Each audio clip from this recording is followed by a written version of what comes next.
Hello students, welcome to Prachi foundation online classes. और आज हम solve Hello student, very warm welcome in Prachi foundation online classes. और student आज हम बात करने वाले हैं chapter number 8 plant and animal के बारे में। ठीक है, यानी conservation of plants and animal. ठीक है, conservation of plants and animals.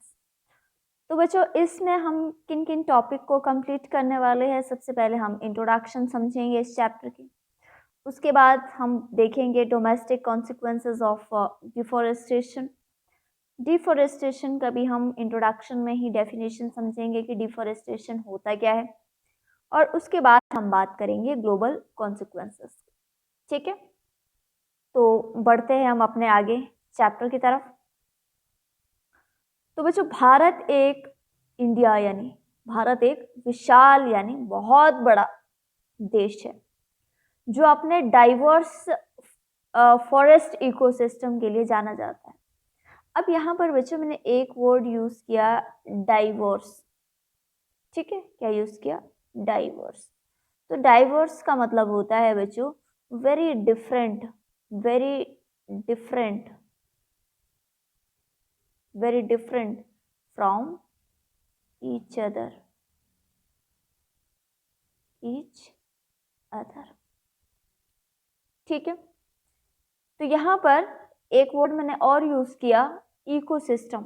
तो इकोसिस्टम भी जान लेते हैं, फिर इसके बारे में डिटेल से पढ़ते हैं, क्योंकि बिना इकोसिस्टम को जाने बगैर ये चैप्टर थोड़ा सा आपके लिए मुश्किल हो जाएगा। पूरा चैप्टर नहीं, लेकिन जहाँ पर तक हम समझेंगे, क्योंकि बार बार ये वर्ड आएगा, तो इसलिए हम इसको पहले समझ लेते हैं कि इकोसिस्टम क्या होता है। तो बच्चों, इट इज अ कम्युनिटी और group of living organism that live in and interact with each other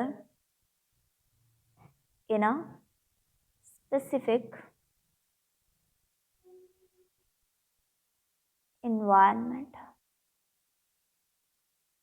ठीक है बच्चों, तो इकोसिस्टम एक ऐसी कम्युनिटी या एक ऐसे लिविंग ऑर्गेनिज्म का ग्रुप है जहाँ पर वो एक दूसरे के साथ इंटरेक्ट कर सकते हैं, और जहाँ पर वो एक पर्टिकुलर अमाउंट में जो उनके पास इन्वायरमेंट होता है, जो दिया गया नेचुरल इन्वायरमेंट होता है, उसमें वो एक साथ रहते हैं। तो यहाँ पर हम समझते हैं कि हमने क्या देखा अभी तक, कि भारत एक बहुत विशाल यानी बहुत बड़ी कंट्री है जहाँ पर वो जानी जाती है अपने डाइवर्स फॉरेस्ट इकोसिस्टम के लिए। उसके बाद इसलिए ये जो फॉरेस्ट इकोसिस्टम की सुरक्षा जो है वो बहुत महत्वपूर्ण होती है। ठीक है, क्योंकि बच्चों ये जो फॉरेस्ट है इसमें बहुत बड़ी संख्या में जो प्लांट्स है और जो एनिमल्स है, इन जंगलों में रहने वाले जो एनिमल है उनका घर है।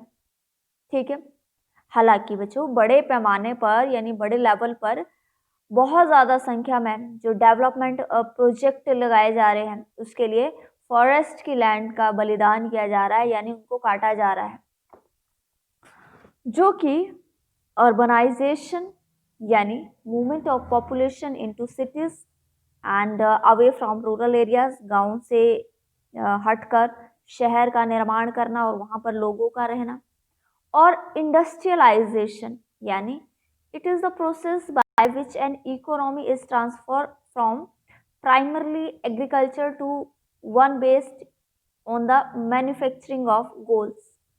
ठीक है, जहाँ पर ये एक ऐसी प्रोसेस है जहाँ पर बच्चों बेसिक चीज़ें यानी मैन्युफैक्चर चीज़ों को तैयार किया जाता है, बेसिक चीज़ें तैयार की जाती है, यानी जो जितनी भी चीज़ें हम अपनी डे टू डे लाइफ में यूज़ करते हैं उनको कहीं ना कहीं बनाया जाता होगा, फैक्ट्री तैयार की जाती होगी। तो यहाँ पर वही चीज़ें जो है वो तैयार की जाती है, सामान तैयार किया जाता है, जो कि हमारे ज़िंदगी का एक महत्वपूर्ण, एक इम्पॉर्टेंट हिस्सा है, पार्ट है। और जब ये बड़ी बड़ी फैक्ट्रीज, बड़ी बड़ी इंडस्ट्रीज जहाँ पर सामान तैयार किया जाता है वो लगाई जाती है, तो इसका एक एक इंडस्ट्री का, एक एक फैक्ट्री का जो फैलाव होता है, जो एक्सपेंड होती है, ये बहुत बड़ी बड़ी जगह यूज़ करती है। तो जहाँ पर बहुत ज़्यादा मात्रा में पेड़ों को काट दिया जाता है। इसी तरह के और भी बहुत सारे डेवलपिंग प्रोजेक्ट हैं जिनके लिए इन पेड़ों को जो है वो काटा जा रहा है, चाहे वो पेपर पल्प और रेयॉन मिल्स में इस्तेमाल होने वाला रॉ मटेरियल हो, यानी एक रॉ मटेरियल यानी एक ऐसा मटेरियल जहाँ से कोई प्रोडक्ट तैयार किया जाता है। तो इन सब के लिए पेड़ों को काटा जा रहा है, उनकी बलि चढ़ाई जा रही है। जंगलों से मिलने वाले जो लकड़ी है उनको उनके लिए उनका प्रयोग फर्नीचर, जो घरों में हमारे फर्नीचर है, ठीक है, उसको बनाने के लिए किया जा रहा है। रेलवे के यहाँ पर इस तरीके से आपने रेलवे स्टेशन पे देखा होगा, स्लीपर्स बोलते हैं इनको बनाने के लिए किया जा रहा है। यानी डे टू डे लाइफ में हमारी जो यूज़ है वुड का, वुडन यूज़, वो सारा का सारा डिपेंड करता है इन फॉरेस्ट पे या डिपेंड करता है इन जंगलों पे, ठीक है दोस्तों। हमारे जो देश की बहुत बड़ी पॉपुलेशन अभी भी चूल्हा यूज़ करती है। आपने देखा होगा गांव में चूल्हे यूज़ किए जाते हैं खाना बनाने के लिए। तो उनमें जो लकड़ियाँ यूज़ होती है, उनमें जो वुड यूज़ होती है, वो भी कहाँ से आती है? वो भी इन्हीं जंगलों से इकट्ठी की जाती है, ठीक है। इसके अलावा बच्चों, जो जानवरों के लिए एनिमल्स को ग्रेज किया जाता है, एनिमल को जो चारा चराया जाता है, वो भी घास यहीं से इकट्ठा किया जाता है। घरों का निर्माण करना हो या घरों को कंस्ट्रक्ट करना हो, तो इसके लिए यूज़ होने वाली लकड़ियाँ भी कहाँ से मिलती है? जंगलों से ही मिलती है, ठीक है। इसके अलावा मेडिसिन, ये भी कहाँ से मिलती है? स्पाइसेस, ये सब कहाँ से मिलते हैं? सब जंगलों से मिलते हैं। तो इन्हीं सब कारणों से जंगलों को जो है वो बेतहाशा बहुत ज़्यादा कटाई हो रही है इनकी। और जब जंगलों को बहुत ज़्यादा काटा जाता है तो उसको बोलते हैं डिफॉरेस्टेशन, यानी कटिंग, यानी cutting down trees over a large area, ठीक है। तो यहाँ पर मैंने लिखा है डेफिनेशन कि deforestation is when forest are destroyed by cutting and not replanting them. एक बार हम काट तो लेते हैं, एक बहुत बड़ा लार्ज एरिया हम काट तो लेते हैं, लेकिन दोबारा से वहाँ पर कुछ भी हम उगाते नहीं हैं। और बच्चों, इसका जो रिजल्ट होता है डिफॉरेस्टेशन से, जो पड़ने वाला असर होता है, ठीक है, वो दो तरह का होता है। एक डोमेस्टिक, ठीक है, और दूसरा जो होता है वो होता है ग्लोबल। और हम बारी बारी से इन दोनों के बारे में आज पढ़ेंगे। तो सबसे पहले बात करते हम जो डोमेस्टिक कॉन्सिक्वेंसेस है ऑफ डिफॉरेस्टेशन, ठीक है। और इसका सबसे पहला पार्ट पढ़ेंगे हम, डिसरप्टेड रिवर फ्लो, ठीक है। तो ये वर्ड हम समझ लेते हैं कि डिसरप्टेड का मतलब क्या है। To slow something happen. तो यहाँ पर ये जो रिवर का जो फ्लो है वो कम कर देना, यानी नदी का जो फ्लो है वो धीरे धीरे कम हो जाता है। तो डिफॉरेस्टेशन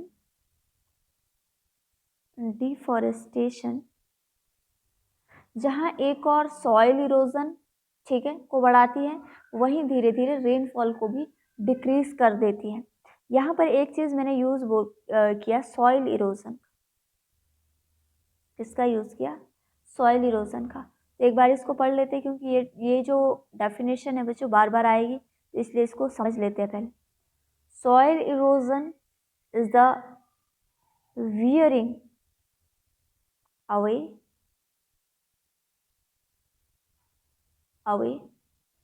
of dirt और soil particle भी बोल सकते हैं, and soil by water, wind and human action. ठीक है। तो सॉइल इरोजन यानी जो सॉइल की अपर लेयर है वो धुल जाती है, वॉश्ड अवे हो जाती है, चाहे वो वाटर के साथ, चाहे विंड के साथ, या हमारे किसी कामों के द्वारा। तो ये दोनों फैक्टर यानी soil erosion and decrease rainfall, ठीक है, रिवर के फ्लो को यानी प्रवाह को कम करते हैं। यानी जिस रास्ते से नदी बहती है, यहाँ पर देख रहे हो आप, जिस रास्ते से नदी बहती है उस रास्ते, उस वे को भी ये प्रभावित यानी अफेक्ट करते हैं, अफेक्ट करते हैं, ठीक है। और दूसरा जो हमारा सबसे बड़ा कारण है वो है फ्लडिंग। फ्लडिंग होता है बाढ़। तो डिफॉरेस्टेशन का रिजल्ट ये भी होता है कि जिन जगहों में पेड़ों की संख्या कम होती है वहाँ पर बाढ़ आने की संभावना ज़्यादा होती है, क्योंकि जो बच्चों प्लांट की रूट्स होती हैं, ठीक है बच्चों, प्लांट्स की जो रूट्स होती हैं वो सॉइल के पार्टिकल को बाइंड यानी जकड़े रखती हैं, और इसके अलावा वाटर को भी एब्जॉर्ब करती हैं, ठीक है। एक तो बाइंड करती है किसको, सॉइल के पार्टिकल को, और दूसरा एब्जॉर्ब करती है, एब्जॉर्ब किसको करती है, वाटर को। तो जब पेड़ ही काट लिए जाते हैं तो इनकी रूट भी धीरे धीरे जो है वो कमज़ोर पड़ने लग जाती है। अब वो जो सॉइल के पार्टिकल्स इसने बाइंड करके रखे थे, जकड़े हुए रखते, वो लूज पड़ने लग जाते हैं, और वाटर जब हैवी रेनफॉल होती है तो उनके द्वारा ये एक जगह से दूसरी जगह बह जाते हैं। दूसरा पॉइंट ये है बच्चों कि जब बाढ़ आती है तो ये देखा गया है कि जो सॉइल है, जो मिट्टी है, वो एक जगह से दूसरी जगह चली जाती है और धीरे धीरे वहाँ पर जम जाती है, और यही जो डिपोजिशन है वो रिवर में भी देखने को मिलता है। तो जिस कारण धीरे धीरे जो रिवर की डेप्थ है यानी जो उनकी गहराई है वो भी धीरे धीरे जो है वो कम हो जाती है, ठीक है। नेक्स्ट हम बात करेंगे ड्राउट यानी सूखा पड़ना। पेड़ों का कम होना मतलब कार्बन डाइऑक्साइड जो है वो इंक्रीज हो जाती है हमारे एटमॉस्फेयर में, ये इंक्रीज हो जाती है और ये जन्म देती है ग्लोबल वार्मिंग। यानी अचानक से जो टेम्परेचर है वो इंक्रीज हो जाता है, और टेम्परेचर इंक्रीज तब होता है जब हमारे एनवायरनमेंट में कार्बन डाइऑक्साइड की मात्रा बढ़ जाती है। ग्लोबल वार्मिंग के कारण अर्थ का टेम्परेचर बढ़ जाता है, और जब अर्थ का टेम्परेचर बढ़ जाता है उससे वाटर साइकिल जो है वो डिस्टर्ब हो जाता है, जिसके कारण रेनफॉल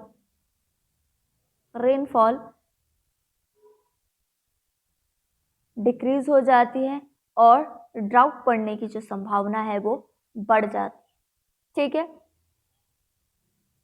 नेक्स्ट हम बात करेंगे प्लांट एंड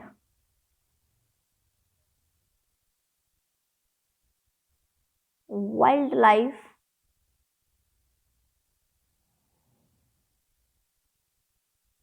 एक्सटिंक्शन, ठीक है। तो जैसा कि हम जानते हैं कि फॉरेस्ट बहुत सारे प्लांट्स एंड एनिमल को शेल्टर प्रोवाइड करवाता है, यानी उनके लिए घर प्रोवाइड करता है। तो डिफॉरेस्टेशन के कारण बहुत सारे एनिमल जो है वो बेघर हो जाते हैं, होमलेस बोलते हैं जिसको, ठीक है। ये बड़ी संख्या में रेयर यानी दुर्लभ जो प्लांट्स होते हैं या जानवरों के डिसअपियरिंग होने का कारण होते हैं, यानी धीरे धीरे ये जो है वो एक्सटिंक्ट हो जाते हैं, यानी धीरे धीरे ये डिसअपियर हो जाते हैं, गायब हो जाते हैं, उनकी डेथ हो जाती है, ठीक है। नेक्स्ट हमारा टॉपिक आता है डिस्प्लेसमेंट ऑफ फॉरेस्ट ड्वेलर्स। तो बहुत सारे लोग जिनका फॉरेस्ट घर है, अपनी हर छोटी मोटी ज़रूरत के लिए वो फॉरेस्ट पर ही, जंगलों पर ही डिपेंडेंट है, तो उनको भी डिफॉरेस्टेशन के कारण अपना घर यानी फॉरेस्ट एरिया जो है अब छोड़ना पड़ता है, क्योंकि पेड़ जो है बड़ी संख्या में कट गए हैं। तो अब ना उनके यहाँ पर खाने के लिए कुछ है, ना रहने की जगह है, तो अब वो एक जगह से दूसरी जगह इसीलिए शिफ्ट हो जाते हैं, ठीक है। नेक्स्ट हमारा जो टॉपिक आता है वो आता है स्केर्सिटी ऑफ फॉरेस्ट प्रोडक्ट। ठीक है। फॉरेस्ट प्रोडक्ट यानी जंगलों से मिलने वाले यूजफुल प्रोडक्ट, जैसे ग्रासेस फॉर एनिमल, बैम्बू, ठीक है, spices, medicines, wooden for home, ठीक है, वुड फॉर होम, ऑयल, बहुत सारे प्रोडक्ट है बच्चों जो कि हम फॉरेस्ट प्रोडक्ट जिनको कह सकते हैं, जो कि हमें जंगलों से मिलते हैं। तो कम ट्री यानी डिफॉरेस्टेशन के कारण अब ये जो प्रोडक्ट है वो भी अब धीरे धीरे कम हो जाएंगे, यानी धीरे धीरे अब वो भी जो है वो जंगलों से मिलना कम हो जाएंगे। ठीक है, नेक्स्ट टॉपिक आता है हमारा ग्लोबल कॉन्सिक्वेंसेस ऑफ डिफॉरेस्टेशन, जिसमें हम सबसे पहला कारण पढ़ेंगे क्लाइमेट चेंज। क्लाइमेट को मेंटेन या फिर बैलेंस रखने में फॉरेस्ट एक बहुत ही इम्पोर्टेंट रोल प्ले करते हैं। यहाँ पर हम बात कर रहे हैं क्लाइमेट की, ठीक है। तो the normal weather condition of a particular region, ठीक है, एक नॉर्मल वेदर कंडीशन है जो किसी पर्टिकुलर जगह की जो है वो अलग अलग हो सकती है, तो उसी को ही बोलते हैं क्लाइमेट। ठीक है, तो नेक्स्ट इसके पहले इसमें एक चीज़ और पढ़ लेते हैं कि इसके दो कारण हो सकते हैं इसके चेंजेस के। पहला है कि ग्लोबल वार्मिंग के कारण को बढ़ाने वाली जो CO2 गैस को एब्जॉर्ब कर लेते हैं, ठीक है, ये ऑक्सीजन के लेवल को या ऑक्सीजन गैस को प्रोड्यूस करते हैं। ये किसी एरिया में होने वाले रेनफॉल को होने में भी हेल्प करते हैं। फॉरेस्ट के काटने से यानी डिफॉरेस्टेशन के कारण पूरी दुनिया में जो क्लाइमेट बेल्ट है उसमें भी चेंजेस महसूस किया गया है, और जिस कारण ये होता है कि जो समर्स होते हैं, गर्मियों का सीज़न होता है, वो बहुत ज़्यादा गर्म हो रहे हैं, और बारिश के टाइम में बारिश के टाइम में या तो बहुत कम बारिश हो रही है या फिर हो ही नहीं रही है, और कहीं पर जो है वो सूखे पड़ने के आसार जो है वो ज़्यादा हो रहे हैं। तो ये वजह है क्लाइमेट चेंज होने की। ठीक है, अब हमारा जो दूसरा टॉपिक आता है वो आता है डिजर्टिफिकेशन।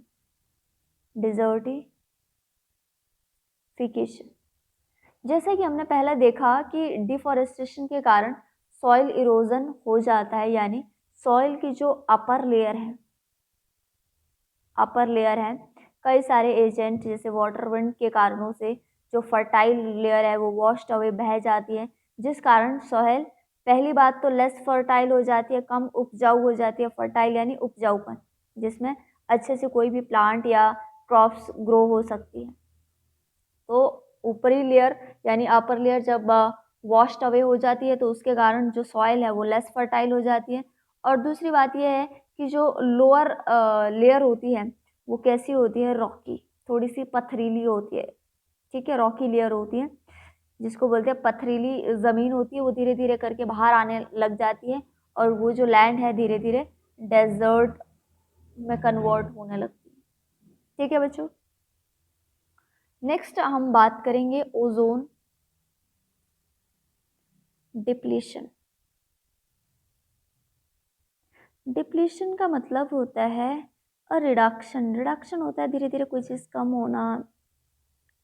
ठीक है, इन समथिंग ओजोन लेयर है जो धीरे धीरे जो है वो कम होते जा रही है, यानी वो क्वालिटी उसकी ख़राब होते जा रही है। ठीक है, तो नाइट्रस ऑक्साइड जैसी कुछ ग्रीन हाउस गैसेस डिफॉरेस्टेशन के कारण अर्थ के सरफेस पर जमा हो जाती है, यानी कुछ हार्मफुल जो गैसेस हैं। ठीक है, तो कुछ हार्मफुल गैसेस ऐसी है जो कि ग्रीन हाउस के कारण, जो ग्रीन हाउस के कुछ हार्मफुल गैसेस है वो डिफॉरेस्टेशन के कारण अर्थ के सरफेस में जो है वो जमा हो जाते हैं। यहाँ पर हमने एक वर्ड यूज़ किया ग्रीन हाउस। ठीक है, green house. Green house effect के बारे में आप छोटी क्लासेस में ऑलरेडी पढ़ चुके हैं, थोड़ा सा इसको रिकॉल कर लेते हैं, थोड़ा सा इसके बारे में जान लेते हैं। Green house effect is a process that occurs when gases in earth atmosphere